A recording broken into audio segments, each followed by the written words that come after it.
Unos ladrones han sustraído de un museo de Sicilia 4 obras atribuidas al pintor renacentista Antonello da Messina con un valor total estimado de 80 millones de euros. Unos ladrones robaron 4 obras atribuidas al pintor renacentista Antonello da Messina de un museo de Messina, en Sicilia, mientras una multitud se congregaba para celebrar la festividad de la Asunción. En su incursión del sábado por la noche, los ladrones retiraron los 5 paneles del Políptico de San Gregorio de 1473 de su marco, llevándose 3 y abandonando 2 detrás de una pared. También robaron un panel de doble cara que representaba a la Virgen María y al Cristo muerto en la Piedad de una vitrina blindada. Los expertos en arte estiman que el valor de las obras robadas oscila entre los 70 y los 80 millones de euros. La directora del museo, Marisa Mercurio, afirmó que las alarmas funcionaban y que había guardias en el recinto cuando se produjo el robo, poco antes de las 10 de la noche. El museo permaneció cerrado el domingo mientras los investigadores recababan las pruebas necesarias. El robo se produjo pocos días después de que la policía de Parma anunciara la recuperación de 3 obras robadas de Renoir, Cézanne y Matisse por un valor aproximado de 10 millones de euros.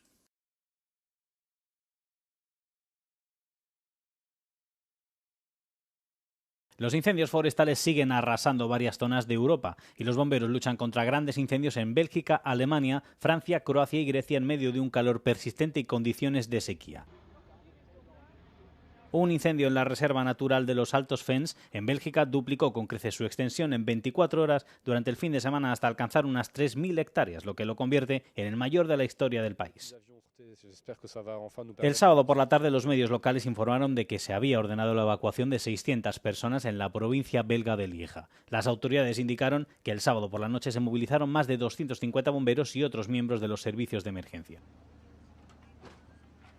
Mientras tanto, al otro lado de la frontera, en Alemania, los servicios de emergencia lograron avances significativos en la lucha contra un incendio en el bosque de Hürtgen, que obligó a unas 2.000 personas a evacuar el viernes. Los residentes pudieron regresar a sus hogares el sábado por la noche, según los medios de comunicación locales alemanes. En España, los bomberos siguen luchando contra un enorme incendio que lleva más de una semana activo en la provincia de Huesca, al norte de Aragón. Las llamas amenazan un monasterio milenario. Además, el viento ha favorecido la expansión de las llamas y dificulta los esfuerzos para contenerlas.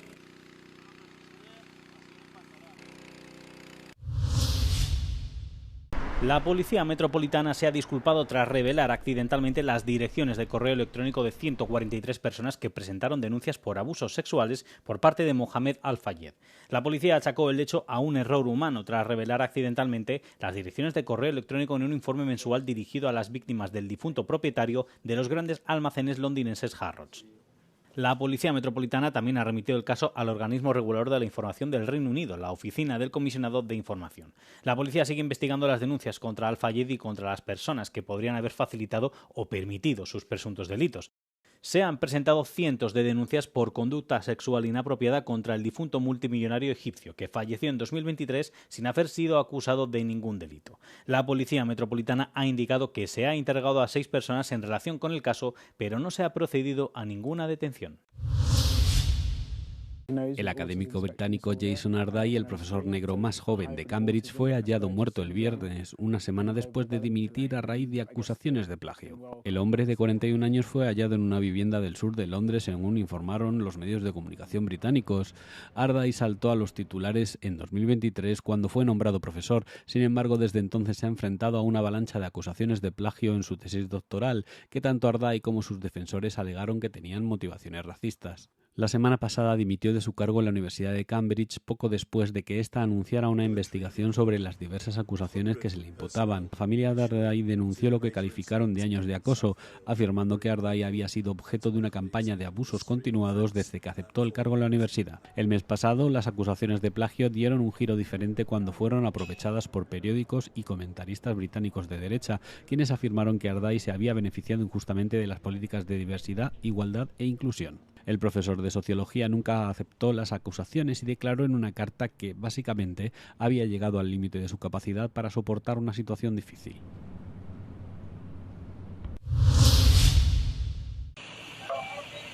$12 personas han fallecido y al menos 10 han resultado gravemente heridas tras el accidente de un autocar turístico polaco en el noreste de Hungría en la madrugada del domingo. El accidente tuvo lugar en una autopista cuando el autobús que transportaba a unos peregrinos de regreso de Serbia a Polonia se salió de la carretera y volcó de costado.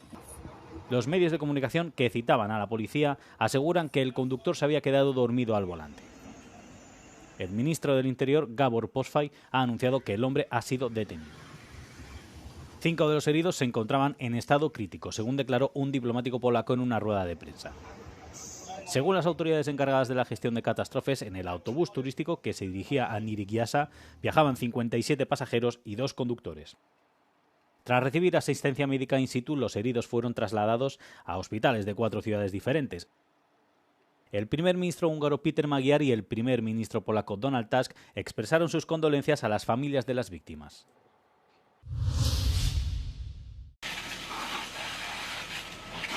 En Ucrania, los ataques rusos causaron la muerte de 2 personas en una acería de Kryvyi Rog. Además, otras 2 personas fallecieron en Zaporilla y una en Sumi.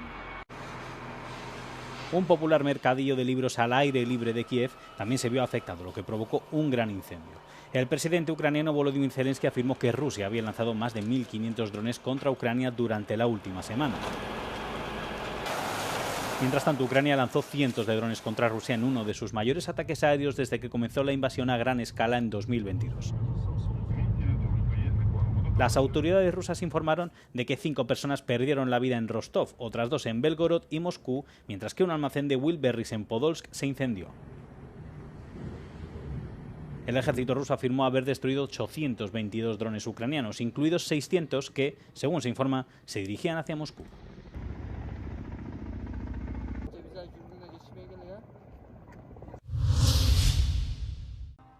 Este fin de semana el gobierno talibán ha conmemorado 5 años al frente de Afganistán. Los combatientes talibanes tomaron el poder el 15 de agosto de 2021 tras hacerse con el control de la capital Kabul después de la retirada de las tropas lideradas por Estados Unidos. 5 años después, sus partidarios salieron a las calles para celebrarlo, mientras que sus detractores denuncian el endurecimiento de las restricciones en todos los ámbitos de la vida cotidiana. Las mujeres están siendo en la práctica excluidas de la vida pública y son ahora las que más sufren las medidas del gobierno talibán desde que éste asumió el poder en agosto de 2021. Algunos ejemplos son las severas restricciones para aparecer en lugares públicos y la exclusión de la mayoría de los puestos de trabajo, la prohibición de practicar deporte e incluso de mostrar el rostro o hablar fuera de sus hogares. Además, las mujeres no pueden mirar directamente a los hombres con los que no tengan parentesco consanguíneo o por matrimonio. Por otra parte, la educación de las niñas mayores de 12 años está prohibida. Aunque los responsables talibanes han establecido vínculos no oficiales con varios países, principalmente de Asia y Oriente Medio, Rusia es el único país que los reconoce como gobierno legítimo de Afganistán. En una medida que fue ampliamente criticada, los responsables de la Unión Europea celebraron el pasado mes de junio una reunión técnica en Bruselas con los talibanes para debatir el retorno de los migrantes afganos al país. Teherán ha respondido a las afirmaciones del presidente de Estados Unidos, Donald Trump, de que declararía el estrecho de Hormuz territorio estadounidense, afirmando que la vía navegable seguirá siendo iraní. Trump hizo ese comentario durante un mitin en Nueva York. No quedó claro hasta qué punto su declaración era seria, y funcionarios de la administración estadounidense informaron posteriormente a los medios de comunicación de que se trataba de una broma. And after we finish defeating Iran, which is being very badly defeated, pretty soon I'll be declaring the Hormuz Strait a territory of the United States. Essentially, that's what it is. We have the blockade. No ships get through unless we want them to. En respuesta, el viceministro de Asuntos Exteriores de Irán, Qasem Gharibabadi, afirmó que el estrecho de Hormuz ha sido iraní, es iraní y seguirá siendo iraní. Al referirse a si Estados Unidos o Irán controlan el estrecho, afirmó que la vía navegable solo se cerraría y se abriría bajo el mando de Irán. Junto con el programa nuclear iraní, el estrecho ha sido uno de los principales puntos de fricción en las conversaciones intermitentes entre Washington y Teherán. La Unión Europea se opuso el viernes a la renovada presión comercial de Estados Unidos y le instó a suavizar sus principales normas medioambientales. El embajador de Washington ante la Unión Europea, Andrew Putzer, instó a la Unión Europea a modificar 2 importantes leyes en materia de medio ambiente y derechos humanos para adaptarlas al acuerdo comercial entre la Unión Europea y Estados Unidos del año pasado. En una publicación en X, Putzer escribió que Estados Unidos tomaría las medidas necesarias si la Unión Europea no abordaba las normas que consideren justas para las empresas estadounidenses. Las leyes de la Unión Europea citadas por Putzer exigen a las grandes empresas que operan en la UE, incluidas las de Estados Unidos, que informen sobre su impacto medioambiental y social, incluidas las condiciones laborales en sus cadenas de suministro. En respuesta, un portavoz de la Comisión Europea afirmó que la UE tenía muy claro que sus normas y su derecho a establecer su propia normativa no son negociables. La UE ya ha reducido el alcance de ambas leyes bajo la presión de las empresas tanto dentro como fuera del bloque, pero el documento estadounidense señalaba que eso no era suficiente. Por otra parte, el jueves la Casa Blanca también señaló a la UE como un riesgo por ayudar a los productos chinos a eludir los aranceles estadounidenses. El número de víctimas mortales sigue aumentando tras el potente terremoto de magnitud 7,7 que sacudió la isla indonesia de Flores poco antes de las 6 de la mañana del sábado, hora local. Según el último informe, el terremoto ha dejado más de 50 muertos. Los equipos de rescate continúan buscando supervivientes al tiempo que intentan despejar las carreteras bloqueadas por los deslizamientos de tierra y llegar hasta los supervivientes que permanecen atrapados bajo los escombros. 3 helicópteros y una embarcación de rescate participan en la operación de emergencia. Mientras tanto, unas 5.000 personas se han visto desplazadas, ya que más de 1.300 viviendas y otros edificios han sufrido graves daños a causa del terremoto y de las 341 réplicas que le siguieron.